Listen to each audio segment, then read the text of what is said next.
ನಿಮ್ಮ ಮೇಲೆ ಮಾಟಮಂತ್ರ ವಾಮಾಚಾರ ಆಗಿದೆ ಎಂದು ಕಂಡುಹಿಡಿಯುವ ಲಕ್ಷಣಗಳು.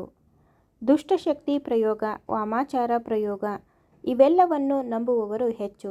ಆದರೆ ಕೆಲವು ಸಲ ಜ್ಯೋತಿಷ್ಯದಲ್ಲಿ ಸಮಸ್ಯೆ ಏನು ಎಂಬುದು ಪತ್ತೆ ಮಾಡಲು ಆಗುವುದಿಲ್ಲ. ಹೆಚ್ಚು ಸ್ಪಷ್ಟವಾಗಿ ಹೇಳಬೇಕೆಂದರೆ ಜಾತಕದಲ್ಲಿ ಯಾವುದೇ ಗೃಹದೋಷ, ಗೃಹ ವಾಸ್ತುದೋಷ ಇಲ್ಲದಿದ್ದರೂ ತೊಂದರೆ ಆಗುತ್ತಿರುತ್ತದೆ. ಅದಕ್ಕೆ ಕೃತ್ರಿಮ ಪ್ರಯೋಗ ಆಗಿರುವ ಸಾಧ್ಯತೆ ಇರುತ್ತದೆ. ಬಹಳ ಜನಕ್ಕೆ ತಮ್ಮ ಮೇಲೆ ಪ್ರಯೋಗ ಆಗಿದೆ ಎಂಬ ಅನುಮಾನ ಮೂಡಿದರೂ ಹೇಳಿಕೊಳ್ಳಲು ಎಂಥದೋ ನಾಚಿಕೆ ಅಥವಾ ಸಂಕೋಚ ಇರುತ್ತದೆ.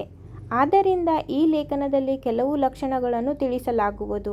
ಅವುಗಳು ಕಂಡುಬಂದಲ್ಲಿ ಕೂಡಲೇ ಈ ಬಗ್ಗೆ ತಿಳುವಳಿಕೆ ಹಾಗೂ ಜ್ಞಾನ ಇರುವ ಜ್ಯೋತಿಷ್ಯವನ್ನು ಭೇಟಿ ಮಾಡಿ. ಮುಖದಲ್ಲಿ ವಿಕಾರತೆ, ವಾಮಾಚಾರ ಪ್ರಯೋಗ ಆಗಿದೆ ಅಂದರೆ ದೈಹಿಕ ಬದಲಾವಣೆಗಳು ಮೊದಲ ಹಂತದಲ್ಲಿ ಗೋಚರವಾಗುತ್ತದೆ. ವಿಪರೀತ ಕೂದಲು ಉದುರುತ್ತದೆ, ಮುಖದಲ್ಲೊಂದು ವಿಕಾರತೆ ಕಾಣಿಸುತ್ತದೆ. ನಿತ್ಯವೂ ಗಮನಿಸುವವರಿಗೆ ಈ ಬದಲಾವಣೆ ಬಹಳ ಬೇಗ ಗೊತ್ತಾಗುತ್ತದೆ. ಜೀವಕಳೆ ಅಂತ ಏನು ಹೇಳ್ತೀವಿ ಅದು ಇಲ್ಲದಂತಾಗುತ್ತದೆ. ಊಟದಲ್ಲಿ ಕೂದಲು, ಊಟದಲ್ಲಿ ಪದೇ ಪದೇ ಕೂದಲು ಸಿಗುತ್ತದೆ. ಇದು ಯಾವ ಪರಿಯಲ್ಲಿ ಅಂದರೆ ಖಂಡಿತ ಅನುಮಾನ ಮೂಡುವ ಮಟ್ಟಕ್ಕೆ ಇರುತ್ತದೆ. ಆಹಾರದಲ್ಲಿ ಆಗೊಮ್ಮೆ ಈಗೊಮ್ಮೆ ಅಪರೂಪಕ್ಕೆ ಕೂದಲು ಸಿಗುವುದು ಬೇರೆ. ಆದರೆ ವಾಮಾಚಾರ ಪ್ರಯೋಗ ಆಗಿದ್ದರೆ ಅದರ ಪರಿಣಾಮವೇ ಬೇರೆ. ಕಟ್ಟಿದ ಕುಂಕುಮ, ಮನೆಯಲ್ಲಿ ಬಳಕೆಯಾಗದ ಸ್ಥಳದಲ್ಲಿ ಪೊಟ್ಟಣ ಕಟ್ಟಿರುವಂತೆ ಕುಂಕುಮ, ಅರಿಶಿಣ, ನಿಂಬೆಹಣ್ಣು, ಗೊಂಬೆ, ಭಸ್ಮ, ದಾರ, ಸುತ್ತಿಟ್ಟ ಮಡಿಕೆ, ಸೂಜಿ, ಚುಚ್ಚಿದ ವಸ್ತು, ಮೊಟ್ಟೆ, ಮೆಣಸಿನಕಾಯಿ ಪದೇ ಪದೇ ಸಿಕ್ಕರೆ ಖಂಡಿತ ಈ ಬಗ್ಗೆ ಒಂದು ಅನುಮಾನ ಮೂಡಬೇಕು. ಏಕೆಂದರೆ ಇವೆಲ್ಲ ವಸ್ತುಗಳು ಕೃತ್ರಿಮ ಪ್ರಯೋಗದ ಮುನ್ಸೂಚನೆಗಳು. ಆಕಾರವಾದ ಸಿಟ್ಟು, ಅರಿವಿಗೆ ಬಾರದಂತೆ ವಿಪರೀತ ಸಿಟ್ಟು ಬರುತ್ತದೆ. ಕಾರಣವೇ ಇಲ್ಲದಂತೆ ಸ್ನೇಹಿತರಿಗೆ ಶತ್ರುಗಳಾಗಿ ಬದಲಾಗುತ್ತಾರೆ. ಕುಟುಂಬದವರೇ ವಿನಾಕಾರಣ ಸಿಟ್ಟು ಮಾಡಿಕೊಳ್ಳುತ್ತಿದ್ದಾರೆ. ಇವೆಲ್ಲವೂ ಅನುಮಾನಾಸ್ಪದ ಎನ್ನುವ ಮಟ್ಟಕ್ಕೆ ಇದ್ದರೆ ಕೂಡಲೇ ಎಚ್ಚೆತ್ತುಕೊಳ್ಳಬೇಕು.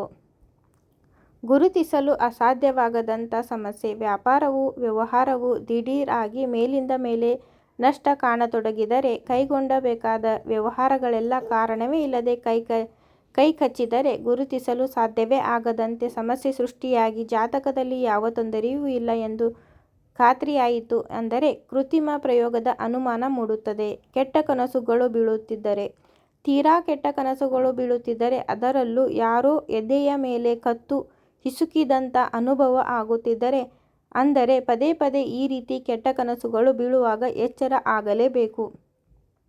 ಕೆಲವರಿಗೆ ಈ ಅನುಭವ ಬಹಳ ಬೇಗ ಆಗುತ್ತದೆ. ಯಾರಿಗೂ ಮಾಡಿದ ಮಾಟದ ಪ್ರಭಾವ. ಕೆಲವರು ಹೇಳುತ್ತಾರೆ, ನಮಗೆ ಶತ್ರುಗಳೇ ಇಲ್ಲ, ನಮಗೆ ಯಾರು ಮಾಟಮಂತ್ರ ಮಾಡಿಸ್ತಾರೆ ಎಂಬ ವಾದ ಮಾಡುತ್ತಾರೆ. ವಾಮಾಚಾರವನ್ನು ಯಾರಿಗೂ ಮಾಡಿದ್ದು ಅದನ್ನು ನಾವು ದಾಟಿದ್ದೆವು ಅಥವಾ ಸಂಪರ್ಕಕ್ಕೆ ಬಂದೆವು ಅಂದರೆ ಅದರ ಫಲಿತಾಂಶವನ್ನು ಅನುಭವಿಸಬೇಕಾಗುತ್ತದೆ. ವಾಮಾಚಾರ ಪ್ರಯೋಗಕ್ಕೆ ಪರಿಹಾರ ಏನು ಎಂದರೆ ಇದು ಪ್ರಶ್ನಾಶಾಸ್ತ್ರ, ಕವಡೆಶಾಸ್ತ್ರ ಅಥವಾ ತಾಂಬೂಲ ಶಾಸ್ತ್ರದ ಮೂಲಕ ಕೃತ್ರಿಮ ಪ್ರಯೋಗ ಆಗಿದೆ ಎಂಬುದು ತಿಳಿದುಕೊಳ್ಳಬೇಕು. ಆ ನಂತರ ಅದು ಯಾವ ಪ್ರಮಾಣದ್ದು ಎಂದು ತಿಳಿದುಕೊಂಡು ಚಂಡಿಕಾ ಪಾರಾಯಣ, ದೀಪ ನಮಸ್ಕಾರ, ಪೂಜೆ,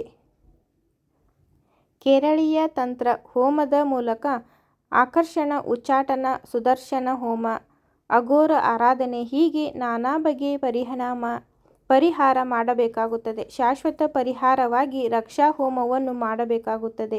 ಈ ಬಗ್ಗೆ ಜ್ಞಾನ, ಪಾಂಡಿತ್ಯ, ತಿಳುವಳಿಕೆ ಇರುವವರ ಬಳಿಯೇ ತೆರಳಿ ಸಮಸ್ಯೆ ಪರಿಹರಿಸಿಕೊಳ್ಳುವುದು ಉತ್ತಮ.